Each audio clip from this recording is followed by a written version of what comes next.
Welcome to Truthiverse, a podcast for awakening minds who want to go deep. If you're vibing with the show, please do hit the like and subscribe buttons, and if you could take a few seconds to leave me a review on Apple or Spotify, it's actually super helpful for ranking the show up and getting my work out to more people. And remember, when you do, take a screenshot and send it to me on Instagram for a free thank you gift. For other ways you can support me, check out the show notes. I've listed ways you can do that there. Stay cool.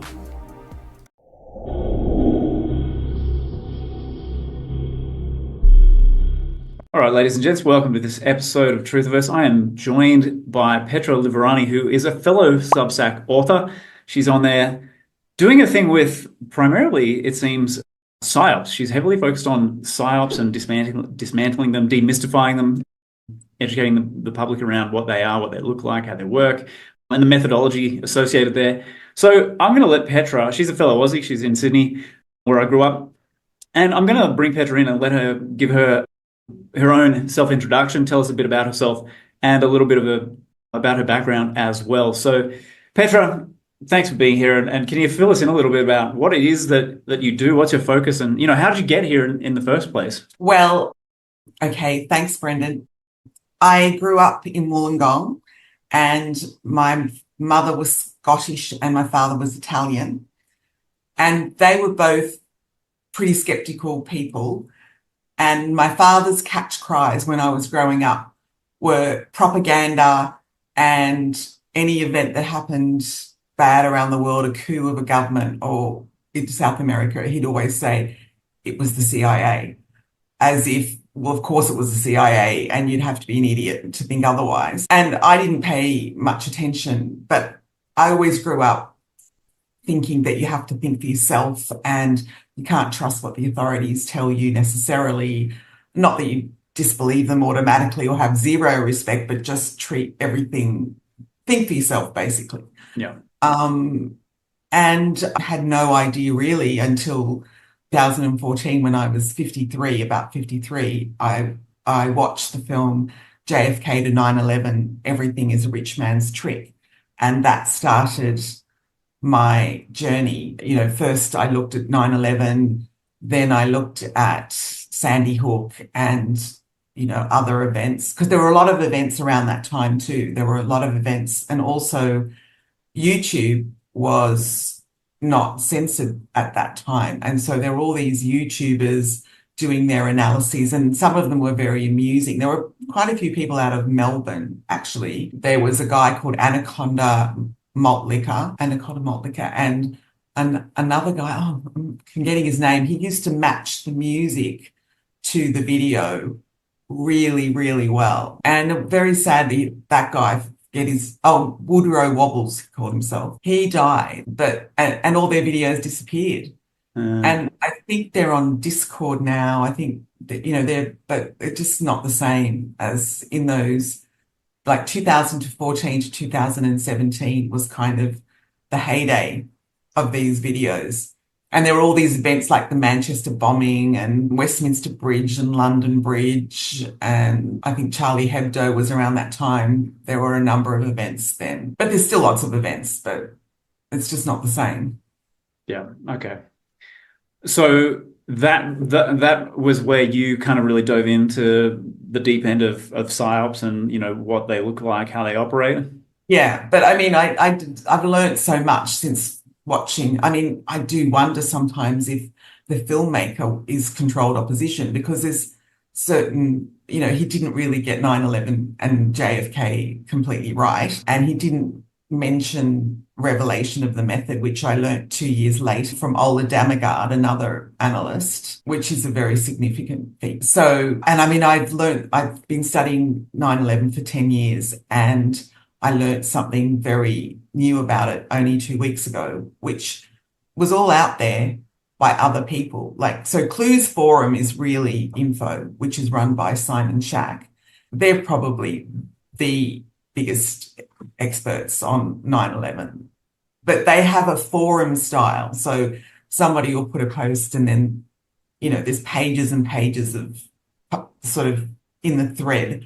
So it's not like reading an article where it's all laid out. But I don't know why it took me so long to really work out 9/11 when I knew about Clues Forum, a long time ago. And yeah, it just took me a long time to really wake up to the whole truth. Oh, well, I don't even know, like there's more to it, but Yeah. I mean, we never really quite have the whole truth, do we? but I mean, the sort of fun, I thought, so will I talk about 9/11? I'll just talk about Yeah. 9/11. Yeah. So in 2014, it took about 2 months after watching the film to work out that it wasn't 19 terrorists, and then because, it just seemed so shocking. It seemed so shocking that the US government would leave those poor people in buildings. And so, it took a couple of months to work it out. And then about 2 years later, I came across Clues Forum, and they said that the people didn't die, or they had, they had a VIC-SIM report. They had a simulated victims report of, of quite a few people who were made up victims.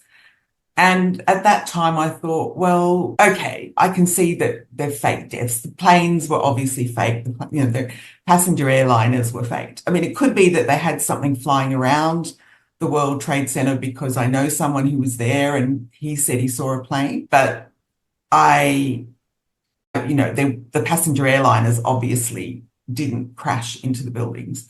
Yeah. And actually, another Australian, Gerard Holmgren, who's the brother of David Holmgren, who's one of the co-originators of permaculture, he was a good analyst in relation to the planes. He looked up the Bureau of Transportation statistics to see that the planes hadn't even, a couple of them hadn't taken off, because they had all the statistics about so he'd done quite a lot of work on that.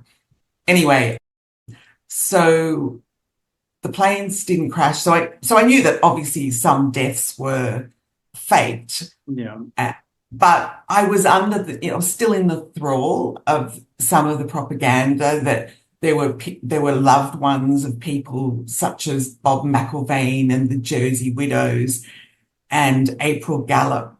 And these people were sort of jumping up and down and getting angry about what happened. And there was also a film that talked about how certain people were targeted in buildings, that they were wanted killed, and all this. So I was in sort of, some of it's fake, some of it's. And then in about 2018, I just had an epiphany. I was watching a video about a janitor in the North Tower, William Rodriguez, and it was saying how he had rescued hundreds of people from the North Tower, but also that he was given, he was given awards for that, but also that he had heard explosions in the building, which was incriminating to the government. And suddenly it clicked. Oh, there's a double propaganda campaign going on here.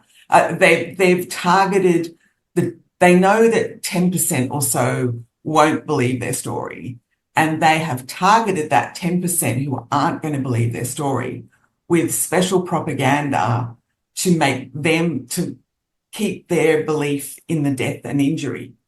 So they're getting different propaganda. Mm-hmm. The loved ones who are jumping up and down, and, Israel being involved. Because I remember when I read about, there were 5 dancing Israelis, they call them the 5 dancing Israelis, and they were caught. There were, Israelis supposedly excited when the buildings filmed, watching the buildings come down, and they were caught in a white van with explosive dusts.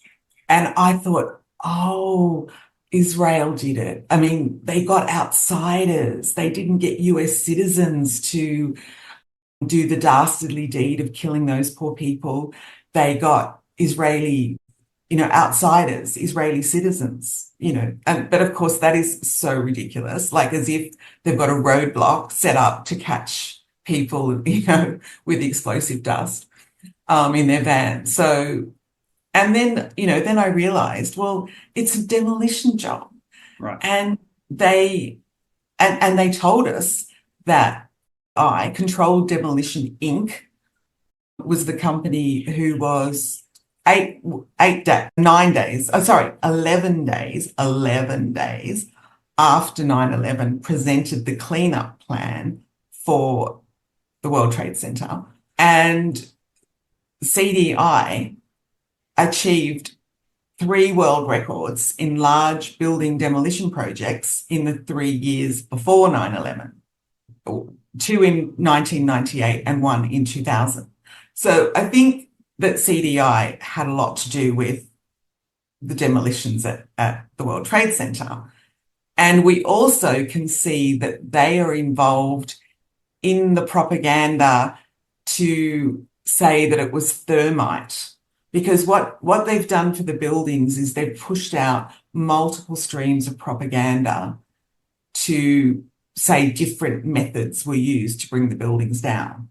So there's thermite, nanothermite, there's nukes, there's directed energy weapons, and just plain old controlled demolition with explosives, as well as, of course, the fire one for the believers of the story.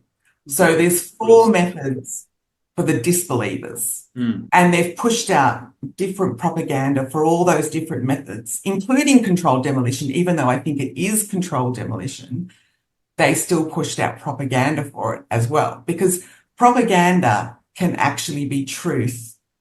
It can be the truth, but it's like a lie, because it can be something that they focus you on when there's something else that's more important. Yeah. And there's a quote from Orwell: propaganda is lies, even when one is telling the truth. So, for example, with the reporters, they have the reporters alluding to controlled demolition. And one of them, Brian Williams, says to an emergency responder, he says, "Can you confirm it was number 7 that just went in?" Well, to go in is an industry term for buildings to come down, to fall in on themselves, because they fall in on themselves, they use the term to go in. Yeah. Now, Brian Williams would not have used that naturally, right? He was scripted to say that. So those journalists referring to controlled demolition, they were scripted, and it's propaganda directed to the anticipated disbelievers to go, hey, look, even the journalists were saying it was controlled demolition. The thing is, the journalists couldn't be saying that they saw fire. It was, because then the people who disbelieve the story are going to think, oh, the journalists were scripted to say fire, they're in on it. Right. So they didn't say fire. I mean, some of them might have, but what we see on YouTube now is journalists referring to, controlled demolition, because they're scripted. No way would they have been saying controlled demolition normally, because people get a sense of the taboo immediately. If they're saying controlled demolition, that's obviously going to be incriminating to the government. But journalists wouldn't do that, because they would have a sense that that would be incriminating the wrong people. And they might never work again. Right, yeah. So they wanted to hide the fact that lots of people were in on 9/11. Okay, lots of the journalists were in on 9/11.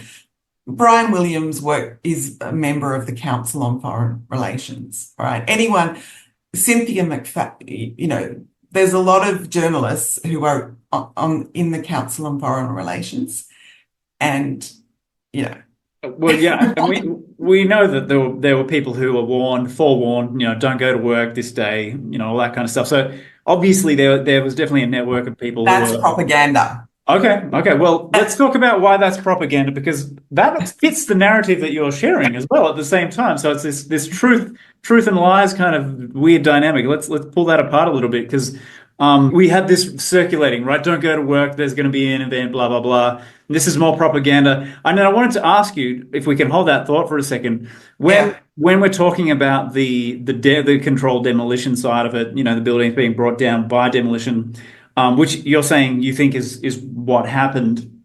Yeah. The obvious question is, well, okay, so what is the purpose that serves if they're telling us what actually happened through their, propaganda outlets and networks? Why Yeah. do they do that? Why do they give us Well, something accurate? but this is only aimed, that propaganda is only aimed at the people they know will disbelieve the story Right. because they want, they want it to look like journalists are speaking candidly. Yep. And if they were talking about fire, if we're talking, to the if the disbelievers saw that journalists were saying, hey, yeah, fire brought the buildings down, they're going to think, well, the journalists were scripted and the journalists are in on it. They don't want us to think journalists are in on it. Because afterwards, right, when people were questioned, like when Dan Rather was questioned, they just say, they just don't say anything. So they're not, there's controlled operatives who are dissidents, but no, these journalists, they want them to look as though they're speaking candidly and they're not in on it. They're not Yes. in on it. If they were speaking about fire, then they would look like they were scripted to say fire and be Yes. in on it. They don't want journalists to look like they're in on it because because they want it to just to seem like it's, this is to the disbelievers, Yep. right? Yep. That it's just these few people at the top that are responsible and know about it, and there's very few others that know about it, right? That are in on it. But there were hundreds of people in on 9/11, Yep. hundreds of people, because it wasn't what it seemed to be. It No. wasn't. They didn't kill people. They didn't kill people because it was just basically a big exercise comprising lots of smaller exercises and drills. And some of them started before 9/11. So that gave them the opportunity down at the World Trade Center to cordon off certain areas even before, like the day before, they cordoned off areas and so they had lots of drills. They had drills in the subway. And I mean, I don't know exactly what they did, but one can infer that they evacuated the whole of the World Trade Center. And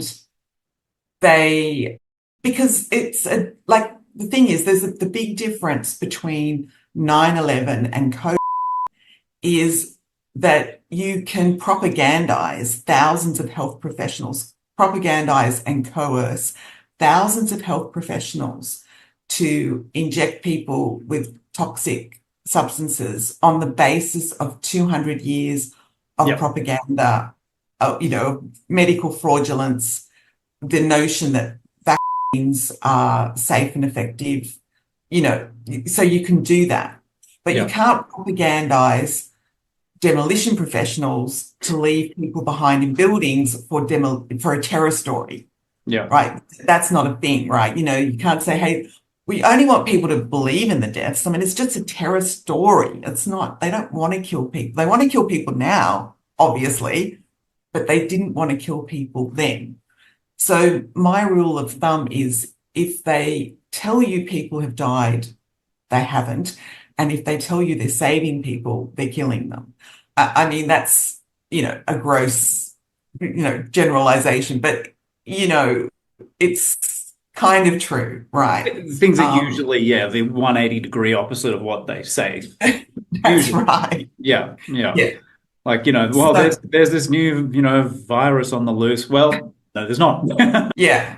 So when I realized that they didn't kill people or injure them, or when I had that epiphany, actually, when I had the epiphany, I had an incredibly visceral sense of being a dumb bull in the dark, being yanked by the nose, by the bull, by the nose ring this way and then that way.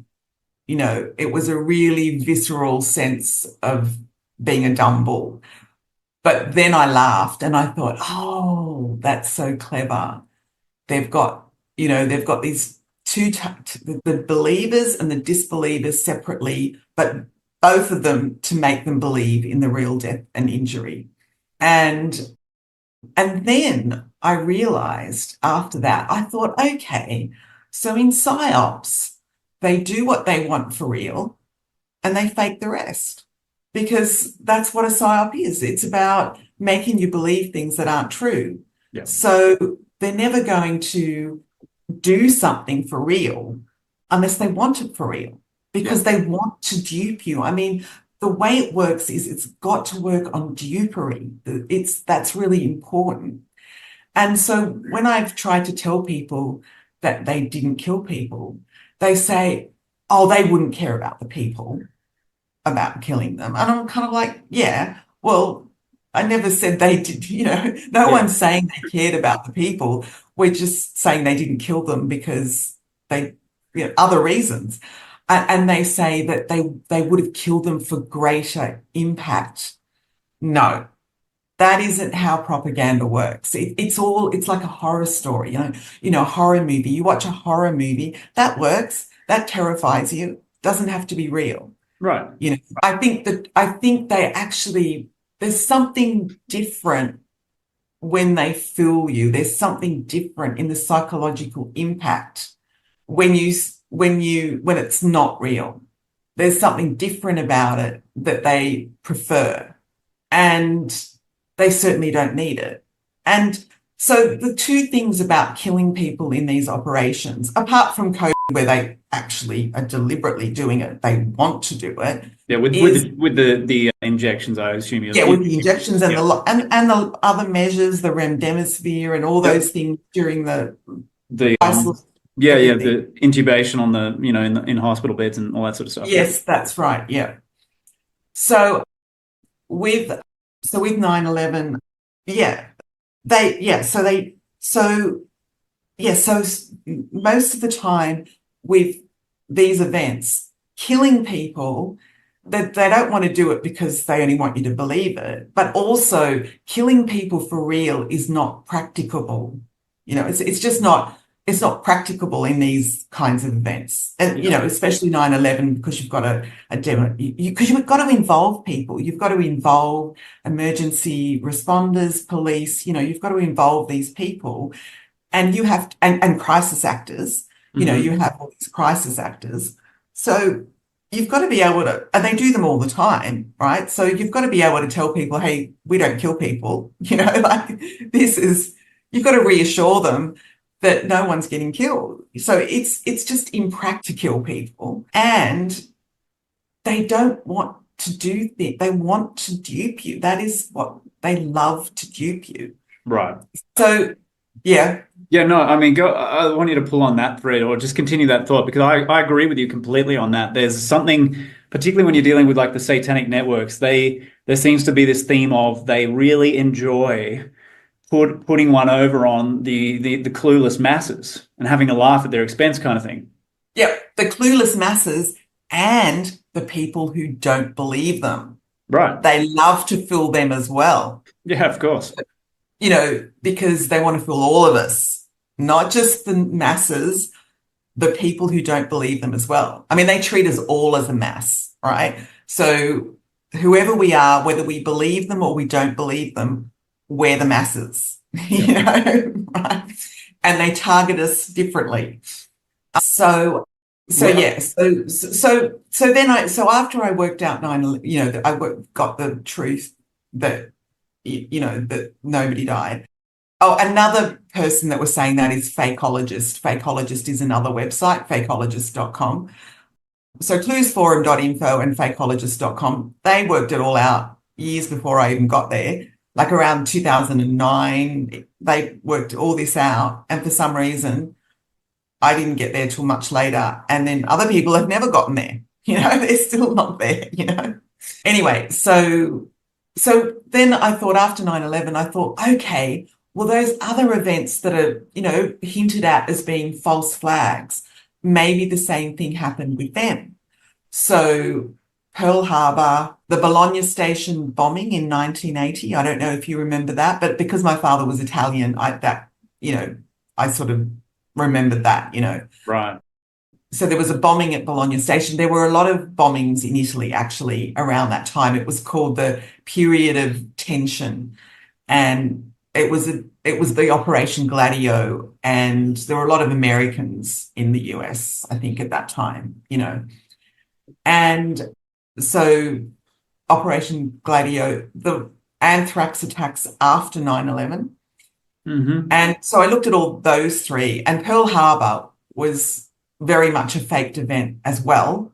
I mean, because all you have to do is, the first thing you do is you go and look at the alleged injured, and you can see that they're all got silly little bandages.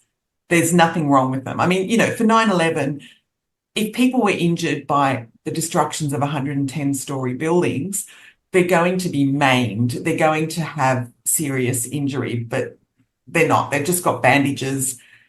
And also they have the revelation of method. They show you someone who was supposedly burnt, and he's got vitiligo. Right. He's got vitiligo, So, and they show you Cynthia McFadden is, a reporter who's either she or her husband is in the her husband's in the Council on Foreign Relations. Don't know if she is, but she's outside the hospital in the morning saying, "Oh, there's no injured coming in. There's nobody coming into the hospital." And then in the evening, she's outside the trauma center that's been set up in West Manhattan, and she's saying, "Oh, there's empty ambulances coming through." So, you look at the hospital information, you look at the injured, and you can see that there's nothing really wrong with them. So, immediately, Right. And so, yes, so I realized, well, the term false flag tends to imply that the crime as stated is committed, but it's the people who did it are different. That's what it tends to imply. I mean, people use false flag for different events. Like they'll say false flag for Sandy Hook, whereas nobody thinks for Sandy Hook that anybody died, really. That doesn't believe the story. People who don't believe the Sandy Hook story don't think, oh, well, the government killed the little kids. They just think it was a complete fake, but they still call it a false flag.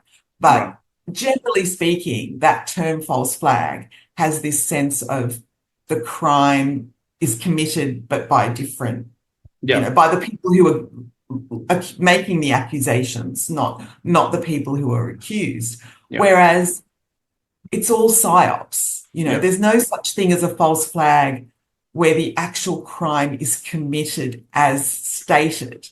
Like in 9/11, yes, they brought the buildings down, but they didn't kill the people. And so I avoid that term, false flag. Now, I don't use it. I think it's best to avoid it. I think it's best to think of a PSYOP as a PSYOP. I mean, for COVID, you could genuinely say the crime is committed, but it's not committed as stated. You know what I mean? Like they're killing people, but not as stated. So if I can jump in, like, let's go back, because before we started, officially recording, we were talking about propaganda and mind control and the different personality profiles and the way that they have the population segmented into different personality camps, and that they cater, if you like, to those different groups with different streams of propaganda. And I'd like to come back to that to pull on those threads a little more, because we've touched on it a little bit. But I mean, and feel free to reference an actual event that exemplifies the way they do this, whatever it might be. Well, for example, getting back to when you said they told people not to come to work, right? So, well, I mean, one of it was Jews, right? I mean, it was particularly Jews. Jews knew not to come to work. There was some special like channel, not internet, but something back in that they had in the day. There was some channel that, Jews knew not to come into work, right? Or you could say any people, or other people might have understood it was just some people got forewarning.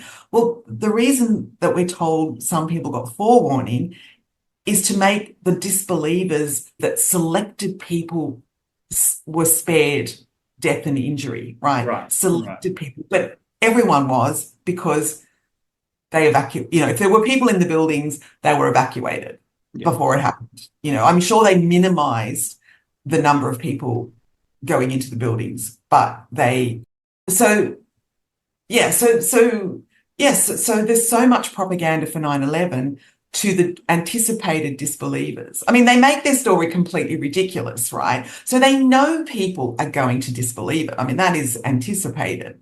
Yeah. And so they just have all this propaganda targeted to so for 9/11, they've got all the Israel did it, right? So even when I believed the Israel propaganda, even when I believed the 5 Israelis and the explosive dust and all that, I just kind of thought, well, no, Israel couldn't have really been responsible. They might have had their operatives bring the buildings down, but they couldn't have been responsible for it. And we're still under the auspices of the US, rogue elements within the US government. But I mean, the amount of propaganda that is pushed out, like Israel did it, is unbelievable, and and people believe it, I mean, I believed it, but it didn't make me believe that Israel did it, because I realized, Israel couldn't have had much to do with the planes. They didn't have much to do with the planes, and whatever they had to do with it, they couldn't have been responsible, And anyway, every man and his dog was in on 9/11. Okay. Yeah. I mean, John Howard was in Washington on the fateful day. For anyone who He was, doesn't know, that was the Australian Prime Minister at the time. yeah, right. So John Howard, guess what happened in Australia, right? So in August 2001, we had the Tampa, the refugee boat. Mm-hmm. Then there was 9/11 in September. And then in November, we had the Children Overboard refugee boat. Those 3 events were coordinated. I mean, those 2 boats were coordinated around 9/11. They had 3 events: August, September, November, election. And there's a film made called Leaky Boat by Screen Australia, Screen West. And that film, underneath the propaganda, tells you that those 2 boats were staged. Right. I mean, there were lots of leaky boats. I mean, I was in contact. I was a pen pal for an Afghan refugee in Port Hedland Detention Centre, and he was on a leaky boat. And I know there were leaky boats. They were horrific. There was, people had terrible journeys, and, the refugees coming in boats was, a very scary and horrible thing for them. And especially when they get here, putting in detention camps. But those 2 boats were not real. Those 2 boats were staged. And so you said they were coordinated around the 9/11 event. So for the sake of the audience and my own curiosity, we have to ask why. What was the point of coordinating all of that? Well, there's a political analyst interviewed in this film Leaky Boat, and he says when there's times of, like, in these times, like with the terror, with the terror thing, the incumbent is always favored. People get scared. People get scared, and it favors the incumbent. So when people are fearing that their borders are being pushed and, there's terror and all that, this favors the incumbent. And John Howard was already in power. And so they wanted him back in because he was going, obviously the Liberal Party was going to be more favourable for us to support the US in Iraq than the Labor Party. But, that must have been what they worked out. They worked out that at that time, the Liberal Party, even though I think Kim Beazley was in on those boats. Oh. I think Kim Beazley was. Yeah, well, his dad was in the CIA. He was a CIA person, right? Right. And so Kim Beazley was the leader of the opposition, and he's shown in this leaky boat, and he says like he was supporting, I can't remember exactly what he said, but he was in support of the Liberal Party taking the measures that they did with these votes. He was in on it. Okay. And I think he got a nice plum job, you know, as ambassador or something like in America or, you know, something like that. Mm. Yeah. Yeah, he did pretty well for himself, I think. Yeah. They're all So, in on it. yeah. They're all in on it. What, speaking of people being in on it, there's a few places I want to go here, but the psychological side of it, for me is probably the most interesting aspect, I think, of all of this, like the psychological layers of it.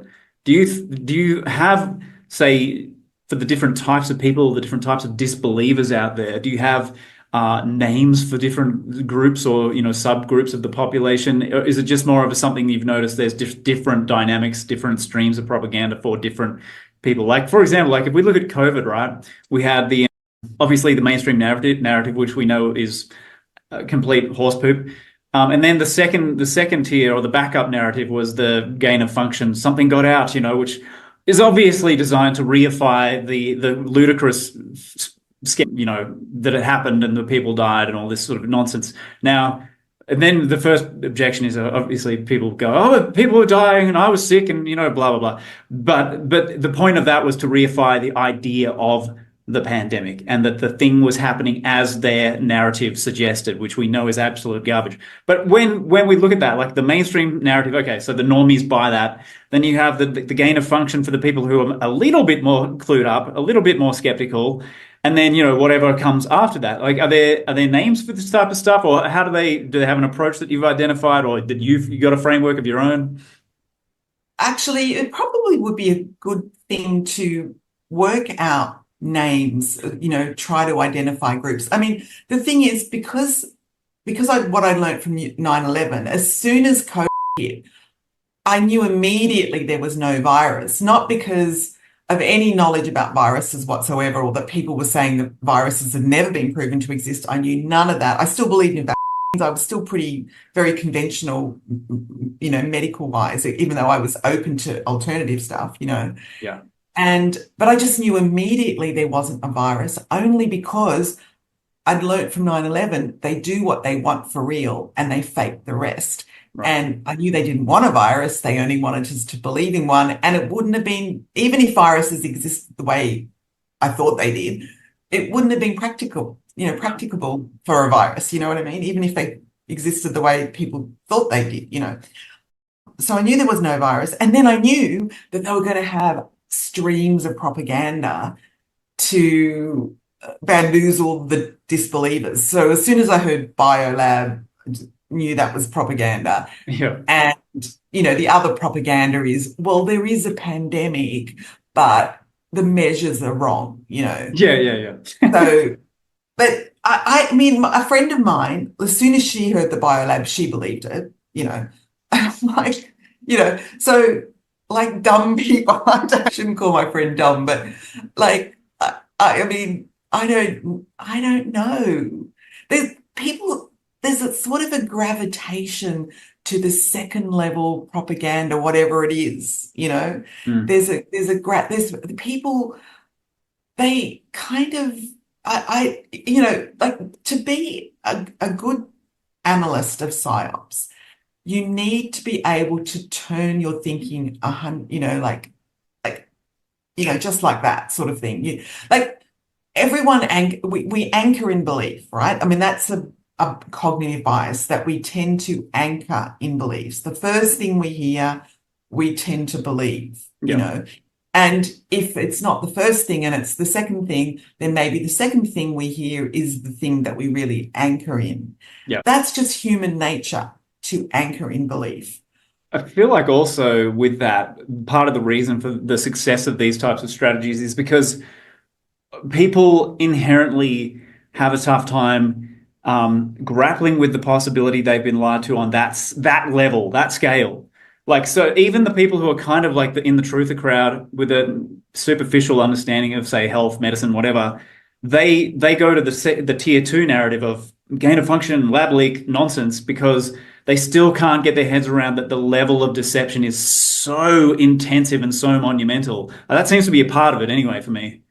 Yeah, well, the big lie, like Hitler said, oh, we're told that Hitler said it in Mein Kampf, right? He said the big lie works better than the small lie. Right, yeah. Because people But can't he wasn't compete. the only one that knows that. No, no, he's not the only guy who followed that playbook. No. So, yes, it is harder to comprehend the massive lie. Yeah.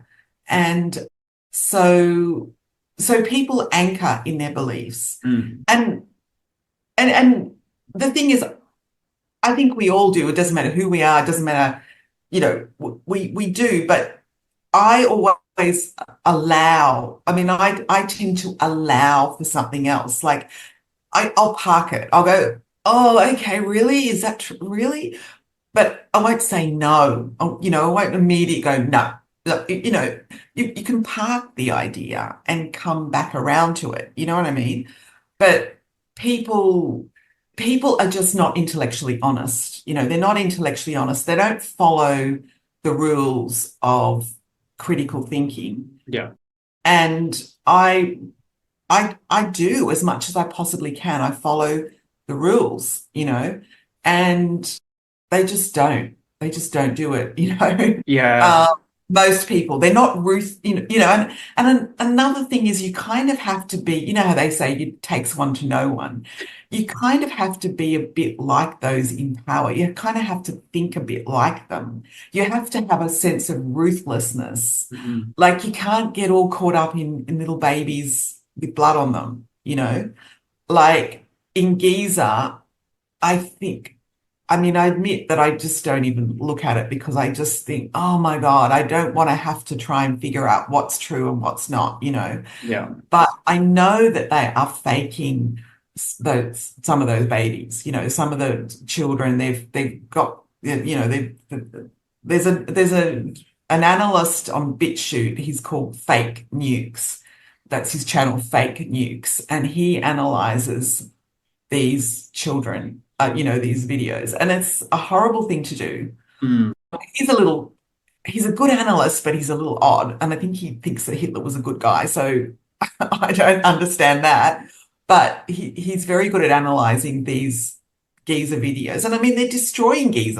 We're talking Like about Gaza, yes?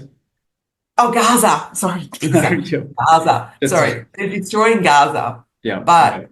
they're not doing it the way they're showing it to you. They're not, because that's what they always do. They're very happy to push out bad things against themselves. That's another thing that people find very counterintuitive. It is counterintuitive, but it works for them. They'll push out something really bad against themselves to distract you from what the bad thing that they're really doing. Yeah. So they're expelling people from Gaza. They're expelling them. They're using the Abraham Accords, which I don't really understand all that well, but that's deals that they're doing with neighboring Middle Eastern countries. Mm. And they're expelling them, but they're not killing them the way they're showing it to you. Well, it's interesting, you say that because, with things like Instagram, right, we have access, and anybody who has a phone in Gaza has internet access until they don't, I guess. And, I've, even without trying, I'm inundated by these people in Gaza or other parts of Palestine, northern Gaza, they've been pushed up here, pushed out of there, videoing their situation and what's happening around them, what's being done to their town, their neighborhood, and just the carnage. There's so much of that. My point is, there's so much of that it would seem to me to be. I can't see the point of them faking on top of the obvious sheer level of off the charts kind of carnage. Like, why would they go to the trouble of faking, like using a doll, the body of a doll next to the body of a real child, when we can see, from thousands and thousands of gardens, the real time destruction that's actually happening? I don't understand the point of that would be, really. Well, I don't either, but they are definitely using rubber dolls and they're definitely faking it. In some instances, right? Pardon? You're saying in certain instances they're staging certain things. Yes, the thing is they so that's interesting because well that's interesting because they faked vaccine injury as well, right? Hmm. So one of the first people to supposedly be vaccinated injured was this 12-year-old girl, Maddie DeGare. And when I saw her story, I thought that doesn't add up, And so you sort of think, well, why would they fake vaccine injury Mm. if, obviously there's real vaccine injury? They do it because they always like to control the narrative. They Right. always like to control the narrative. So if anyone's getting injured, they want to tell you about it, Right. like, but not a real one, Yeah. So the real ones they don't tell you about. Hmm. So that's interesting because I really should look at Gaza more. I when I saw that they are faking the injury, I thought I'm not going to look at that. I'm not going to be looking at stuff and thinking, is that real? I just don't want to do that, Yeah. So it's interesting that you've seen, I mean, some of it looks like it's candid. It's just from somebody with a mobile phone. It's not media shots, Yeah. but, you know, no doubt they are, no doubt there is real. No doubt there is real. Like, just like they showed us fake vaccine because they want to control the narrative. Right. So I guess in a sense, like if aside from the actual real time destruction, which anyone on social media can go and see, which is horrific, they can if they take the time and effort to stage something, then it's their opportunity to put their spin on it and to control the Exactly. narrative somehow. Yeah, that's it. They're always controlling the narrative whether it's for them or against them, they Yeah. want to control the narrative. Yeah. Yeah. And pushing out stuff bad against themselves works brilliantly for them. Like that's where, because normal people don't want to do that. That's not normal, humans like, to present their best, make themselves look good, right? Mm. But those in power don't. That's not, it makes them look more powerful when they kind of look big and bad and makes you feel helpless. So So, okay. So let's let's widen our purview of the psyops and the mind control and the propaganda. Just looking at my little list here. So can I just say one more thing about nine yeah. 11? Oh yeah, please do. So 2 weeks ago, I realized, although Clues Forum, Simon Shack worked it out back in 2009, the footage of the buildings coming down is also fake. Okay, So, so the buildings came down, but the footage we got is fake. Is that what we're yeah, saying? Okay, yeah, please yeah. elaborate. Okay. So I saw this a couple of years ago, actually. I did see reference to it in Clues Forum a couple of years ago. But I just thought, oh yeah, that'd be right. Yeah, I can believe that. But I didn't really look at it. And then about 2 weeks ago, 3 weeks ago, I looked at it. So it makes sense because if you're bringing down a very tall building, you would generally have, I think, looking at other demolitions, you generally have explosives laid up all through the building, like every Yeah. however many floors. Okay. And then you have the telltale signs of the explosive material coming out at regular intervals. Yeah. So Mina Plaza in Abu Dhabi was an incomplete complex of buildings that were brought down. And when you look at that, you can see that they've got the explosive material coming out regular intervals. So it would have just been really, really obvious, if they'd had. So even though, say, Building 7 looks like a typical demolition, in a lot of ways, it really feels like it. I would imagine they did have explosives set at, and not just, it didn't just weaken at the base. They No. they had explosives elsewhere, right? Yeah. And I think they give it away. Like, they give it away that it's not genuine footage because they have the mechanical penthouse at the top, the HVAC, it crumples first Right. and then the building comes down. But why would it crumple separately to the building? If the building's only weakening at the bottom, then we expect it to move as one piece, like the top of, the mechanical penthouse to just come with the building, not to crumple separately. So, and also Clues Forum have pointed out how the building seems to widen as it comes down, like squashing toothpaste, squashing, gum, but chewing gum, Yeah. So they give it away. They give it away that it's fake. And also with the Twin Towers, the footage is taken from so close up, like nobody would be that close up to the building to take the footage, And also there's footage from National Geographic where they show the Chrysler building just sitting behind the Twin Towers. The Chrysler building is way up in Midtown, 50 blocks away. So if you look at a photo taken from World Trade Center now over the whole of Manhattan, the Chrysler building looks like a tiny little speck in the distance. You can't really see it at all. It's just a speck in the distance, right? So it's their little peekaboo revelation of the method. They've got this Chrysler building sitting behind the Twin Towers. Also, when the Twin Towers come down, as they come down, the vantage point changes to around the corner because you can see that the South Tower changes position in relation to the North Tower. So it's like, why would you change the I mean, obviously it's edited, like it's cut, but why would there be someone around one corner filming it and the other person around and why didn't they just show the footage all the way down from one vantage point? Why would they change vantage points halfway down? It's ridiculous. Yeah. So you're talking about as the building's falling. Yes, as the building, midway, like 2 seconds, 3 seconds into the collapse, it changes. Right. Yeah, why would you do that? Why wouldn't you just show it in its complete entirety?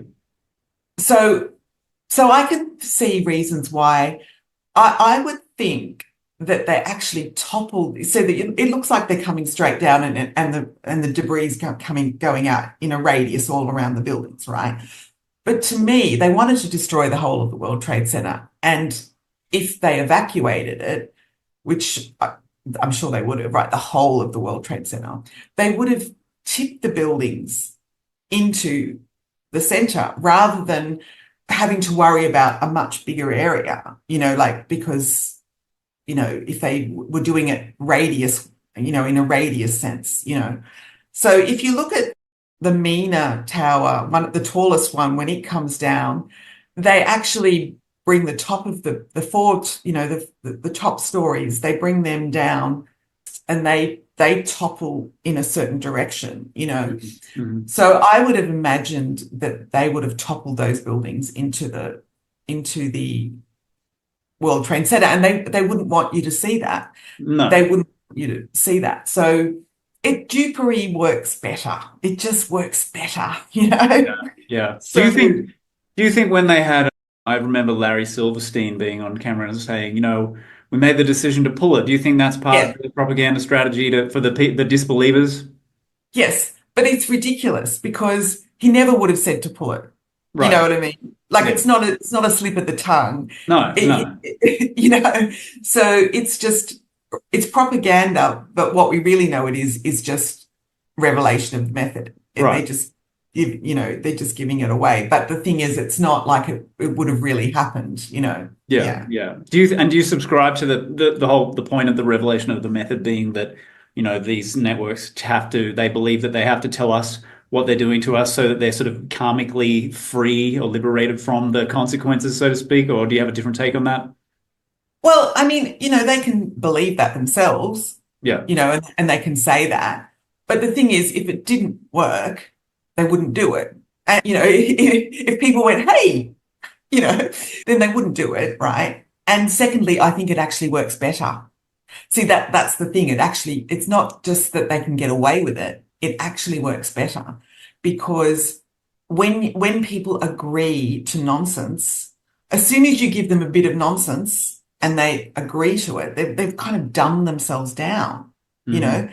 They've made themselves dumb by accepting nonsense. So you've actually got better control over them. Yeah. So they can say that, but first of all, they wouldn't do it if it didn't work. And second, if they could get away with it, and not only can they get away with it, it actually works better. So that's my take on it. Yeah. Yeah. I But mean, I mean, yeah, go ahead. no, I was just going to say they certainly don't pull any punches. I mean, they really go to town. And I can't help laughing myself. Like, I think it's funny. Like my sister, she just goes, "Oh, it's all lies, it's all lies," you know. And I I just find it hilarious. Like when I saw that Chrysler building, I just thought that was hilarious, you know. And I think, oh, like I'm just like, they think it's funny and I think it's funny. I don't want to have share that in common with them, but you know, I Yeah. do find those things funny. I get you though. I mean, there's so much about like, Clownvid-19 is the most, classic example to me anyway, because the absurdity of the whole thing was so off the charts that it was actually comical. And a lot of it was really comical. Like when you have, I forget the guy's name, there was this American politician sitting at the bench, with the microphone doing a press conference, and he's sitting there going, "You mean if I go and get this thing in my arm, I get to eat these delicious French fries and this burger. If I just all I have to do is like get the thing in my," and like I'm just going, "What planet am I on? This is insane." It's insane. And if you don't laugh, you cry. But do you think he believed it? I mean, do you think he was in on it or The thing with me, right?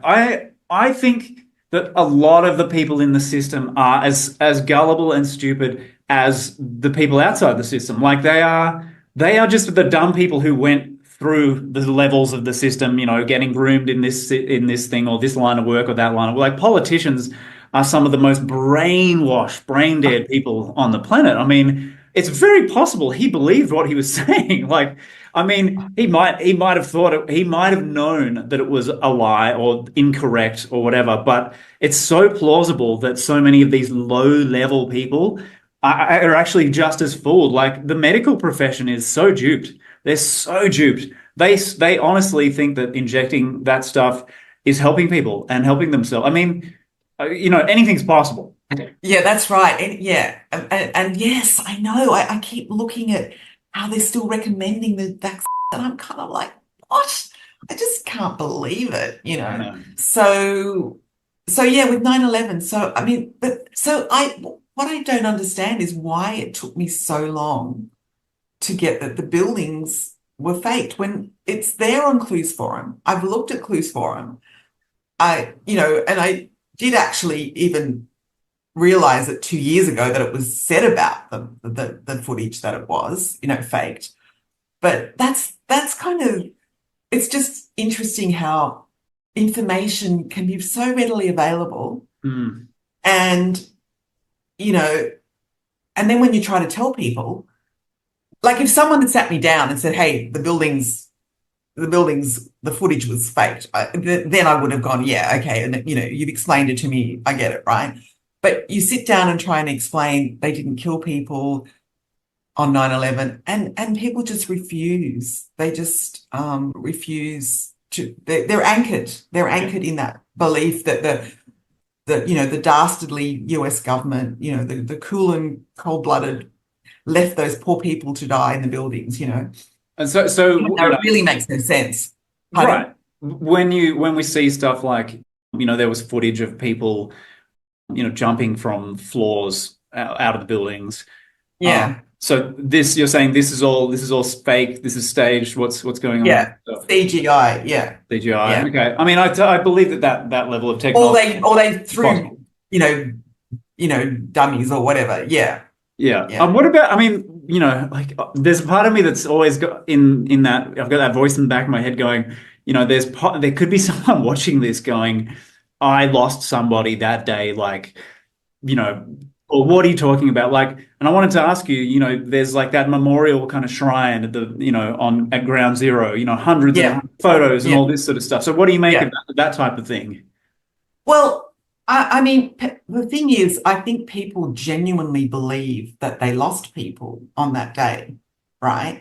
But those people just disappeared. I mean, some people just want to disappear from their families, you know. So I would imagine that some people really genuinely, well, certainly people who disappeared, but they're not going to tell everybody they know, right? So people know people who allegedly died on 9/11. I know someone whose insurance agent was supposedly in the building, right?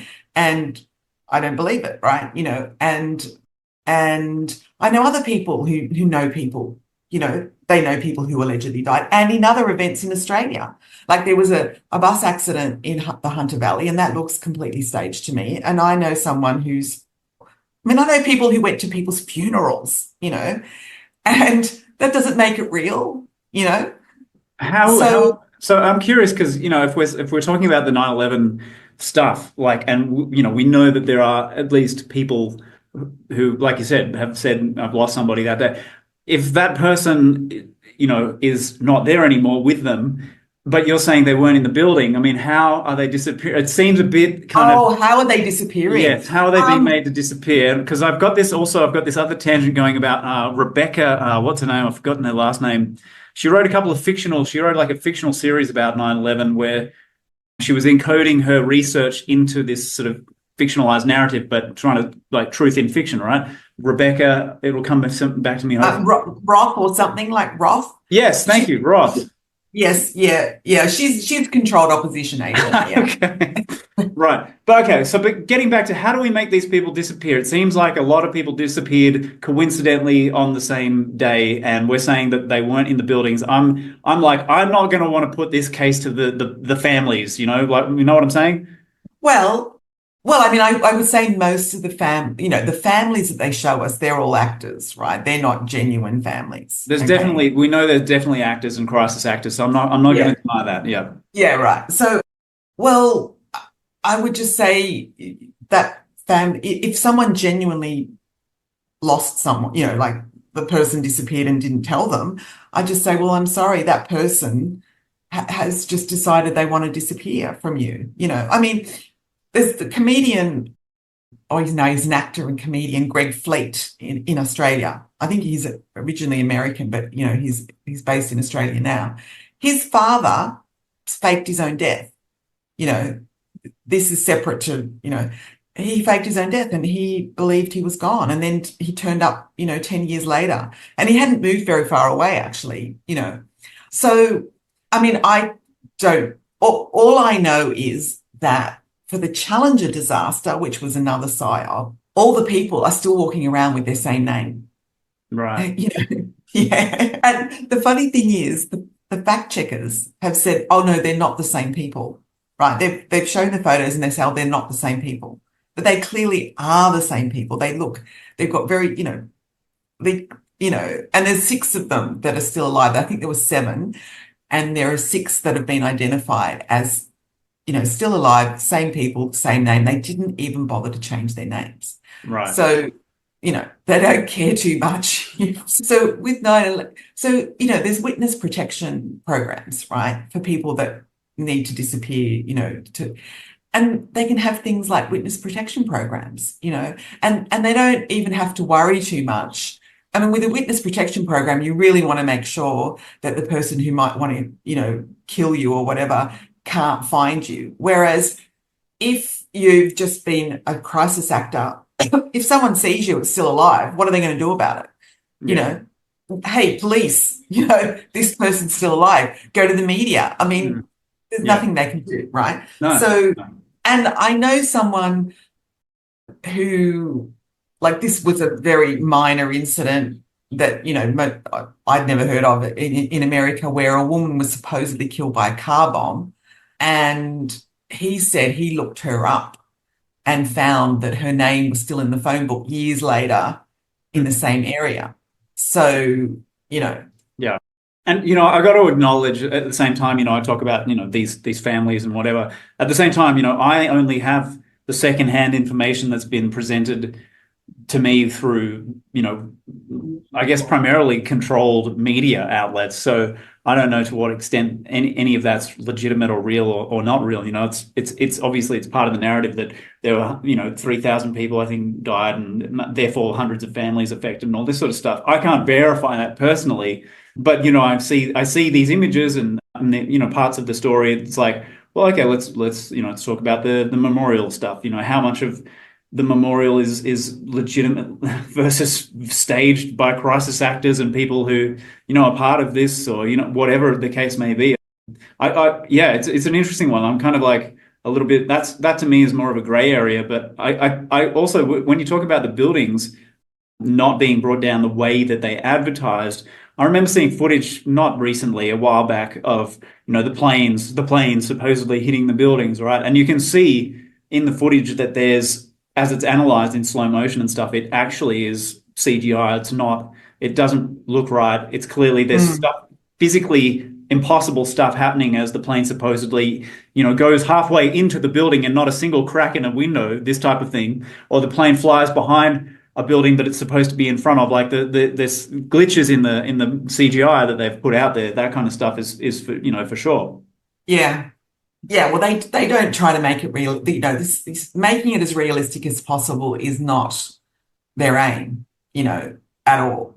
And in fact, there's a little clip of someone comparing the plane going into the tower in the Medusa Touch, which was a film from 1978. Obviously, some predictive programming going on there, and compared to the 9/11 plane, and it says the Medusa Touch plane obeyed crash physics better than the 9/11 plane, right? Like there's debris, there's deceleration. The plane stops when it gets, it collides with the building. It doesn't, you know what I mean? Yeah.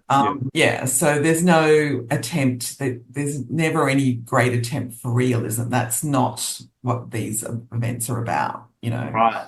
Well, let's go into maybe I'm probably going to have to wrap up kind of soon, but maybe we can finish with a little bit of the sort of moon landing stuff. I think this is an interesting one because most of the truther community has already absolutely decided, with high degree of certainty that this didn't happen. Nah, end of conversation. And I've seen a lot of, again, I did the deep dive on this many years ago, so I'm not fresh on it at all. But I've seen a lot of stuff that, NASA fakery in general. Let's just say NASA fakery. We know they manipulate photos and film the astronauts supposedly in lunar orbit, not lunar orbit, low Earth orbit in anti-gravity when they're obviously not, it's just staged.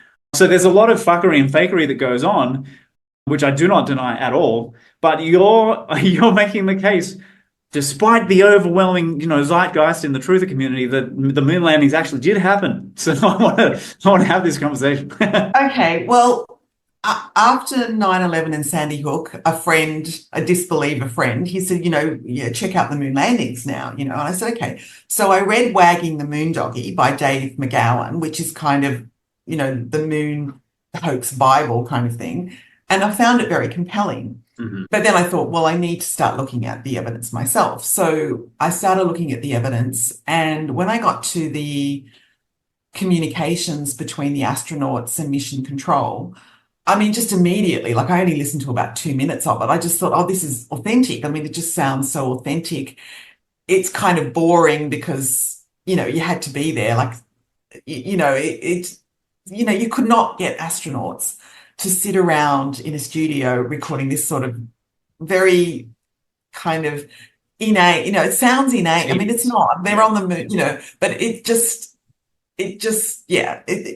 was just convinced, I wasn't totally convinced by the audio, but I just thought this seems very authentic.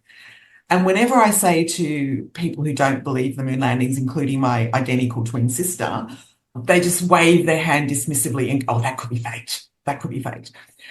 And the thing is, we are misled into believing that anything can be faked, right? Because they do it all the time. And anything can be faked, but being faked without detection is a completely different matter. This concludes part 1 of the show. You'll find part 2 and related materials in my members-only portal, the Truthiversity, the Consciousness-Raising University.